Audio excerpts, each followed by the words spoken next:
Hello everyone, welcome back. दोस्तों, imagine कीजिए एक तरफ पीस टॉक्स चल रही है, दूसरी तरफ दुनिया का सबसे ताकतवर देश खुलेआम वार्निंग दे रहा है, और वो भी ऐसी वार्निंग, मेक ए डील और we will finish the job. ये अमेरिका के प्रेसिडेंट डोनाल्ड ट्रंप का सीधा मैसेज है ईरान के लिए। अब आप सोचिए, अगर सीज़फायर चल रहा है तो फिर ऐसी लैंग्वेज क्यों? क्या अमेरिका को डिप्लोमेसी पर भरोसा नहीं रहा, या फिर ये सिर्फ प्रेशर टैक्टिक्स है? आज हम इसी पूरी कहानी को समझेंगे, और सबसे जरूरी इसका मतलब क्या है, क्योंकि मिडिल ईस्ट में जो कुछ हो रहा है उसका असर सिर्फ ईरान और अमेरिका तक सीमित नहीं रहेगा। Oil prices, India, global economy, सब कुछ इससे जुड़ा हुआ है। देखिए, कुछ हफ्ते पहले अमेरिका और ईरान के बीच भारी तनाव देखने को मिला। यूएस और इजराइल ने ईरान के न्यूक्लियर फैसिलिटीज पर बड़े एयर स्ट्राइक्स किए। ईरान ने भी जवाब दिया। पूरे मिडिल ईस्ट में डर का माहौल बन गया। फिर दोनों देशों ने लगभग 60 दिन का सीज़फायर माना ताकि बातचीत हो सके, लेकिन बातचीत हुई, रिजल्ट नहीं आया। यही सबसे बड़ी खबर है। अब इसका मतलब क्या है? मतलब सीज़फायर सिर्फ टाइम खरीद रहा था, प्रॉब्लम खत्म नहीं हुई। दोनों देशों के बीच ट्रस्ट आज भी लगभग जीरो है, और यही प्रॉब्लम है। अब व्हाइट हाउस से डोनाल्ड ट्रंप सामने आते हैं। उन्होंने कहा, we are either going to make a deal और we are going to finish the job. साथ ही उन्होंने ये भी कहा, मैं डील चाहता हूं, मैं नहीं चाहता कि ईरान के 91 मिलियन लोग परेशान हो, लेकिन अगर डील नहीं हुई तो अमेरिका मिलिट्री एक्शन से पीछे नहीं हटेगा। अब आप सोचिए, एक ही स्पीच में पीस भी और वार की वार्निंग भी। ऐसा क्यों? इसका मतलब बहुत साफ है। ट्रंप दो मैसेज भेज रहे हैं, पहला ईरान के लीडर्स को, दूसरा पूरी दुनिया को। मैसेज ये है, अमेरिका अभी भी स्ट्रॉन्ग पोजीशन में है, और अगर डिप्लोमेसी फेल हुई तो मिलिट्री ऑप्शन हमेशा टेबल पर रहेगा। लेकिन असली लड़ाई किस बात की है? क्या अमेरिका ईरान की गवर्नमेंट बदलना चाहता है? ट्रंप ने साफ कहा, नो रिजिम चेंज, यानी अमेरिका फिलहाल ईरान की सरकार गिराना नहीं चाहता। उनका फोकस सिर्फ एक चीज पर है, ईरान का न्यूक्लियर प्रोग्राम। अमेरिका का कहना है, ईरान न्यूक्लियर वेपन नहीं बना सकता।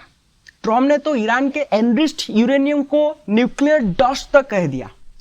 यानी अमेरिका चाहता है कि ईरान के पास ऐसा मटेरियल ही ना रहे जिसे भविष्य में न्यूक्लियर बम बनाया जा सके।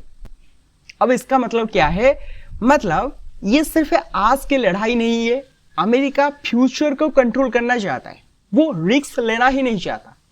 लेकिन ईरान की सोच बिल्कुल अलग है। ईरान कहता है, हमारा न्यूक्लियर प्रोग्राम पीसफुल है, हमें अपनी टेक्नोलॉजी डेवलप करने का पूरा अधिकार है, और अमेरिका हमारे इंटरनल मैटर्स में दखल दे रहा है। यहीं से पूरा कॉन्फ्लिक्ट शुरू होता है। एक कंट्री कह रही है सिक्योरिटी, दूसरी कंट्री कह रही है सॉवरेनिटी। दोनों अपने आप को सही मानते हैं, और इसी रीजन से सॉल्यूशन इतना मुश्किल हो गया है। अब कहानी में एक और बड़ा मोड़ आता है।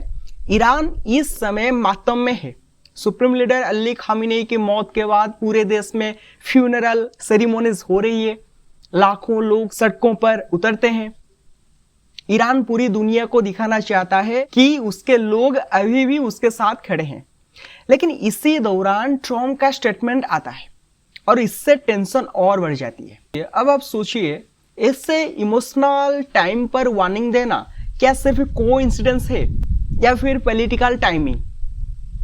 इसका मतलब क्या है? अमेरिका शायद ये दिखाना चाहता है कि इमोशंस अपनी जगह है, लेकिन नेशनल सिक्योरिटी उससे भी बड़ी चीज है। अब सुनिए सबसे चौंकाने वाली बात। ट्रंप ने एक इंटरव्यू में कहा, ईरान के कई बड़े ऑफिशियल्स फ्यूनरल में एक साथ मौजूद थे, और अमेरिका चाहे तो एक स्ट्राइक में सबको टारगेट कर सकता था, लेकिन ऐसा नहीं किया। क्यों? ट्रंप ने ये भी आंसर दिया। ट्रंप का जवाब था, फिर बातचीत किससे करते? अब ये स्टेटमेंट बहुत बड़ा है। इसका मतलब अमेरिका सिर्फ मिलिट्री पावर नहीं दिखा रहा, वो साइकोलॉजिकल प्रेशर भी बना रहा है। ईरान को ये महसूस कराया जा रहा है कि अमेरिका के पास कैपेबिलिटी है, लेकिन अभी वो उससे इस्तेमाल नहीं करना चाहता। लेकिन ईरान भी चुप नहीं बैठा। ईरान ने ट्रम्प के बयान की बड़ी आलोचना की। ईरानियन एम्बेसी ने कहा अमेरिका के पास सिविलाइजेशन नहीं, हिस्ट्री नहीं। ईरान ने यह भी कहा लीडर मर सकते हैं लेकिन उनके आइडियाज कभी नहीं मरते। अब इसका मतलब क्या है? ईरान पीछे हटने के मूड में नहीं है, बल्कि वो अपने लोगों के सामने स्ट्रॉन्ग इमेज दिखाना चाहता है, क्योंकि वार सिर्फ बॉर्डर पर नहीं लड़ी जाती, वार नैरेटिव की भी होती है। जो अपने लोगों का कॉन्फिडेंस बनाए रखे वही पॉलिटिकल बैटल जीतता है। लेकिन दोस्तों, यही कहानी खत्म नहीं होती। ट्रम्प की वार्निंग के कुछ ही घंटों बाद सिचुएशन फिर गर्म हो गई। रिपोर्ट्स के मुताबिक स्ट्रेट ऑफ हॉर्मुज के आसपास कमर्शियल शिप्स पर मिसाइल्स दागे गए। एक एलएनजी टैंकर में आग लग गई। 2 जहाजों को नुकसान हुआ। हालांकि कोई बड़ी कैजुअलिटी रिपोर्ट नहीं हुई। अब ट्रम्प ने एक और बात कही। उन्होंने कहा ऑयल मार्केट अभी स्टेबल है, अमेरिका कोशिश करेगा कि एनर्जी सप्लाई प्रभावित ना हो। लेकिन रियलिटी ये है, मार्केट सिर्फ आज नहीं देखता, मार्केट फ्यूचर का डर भी देखता है।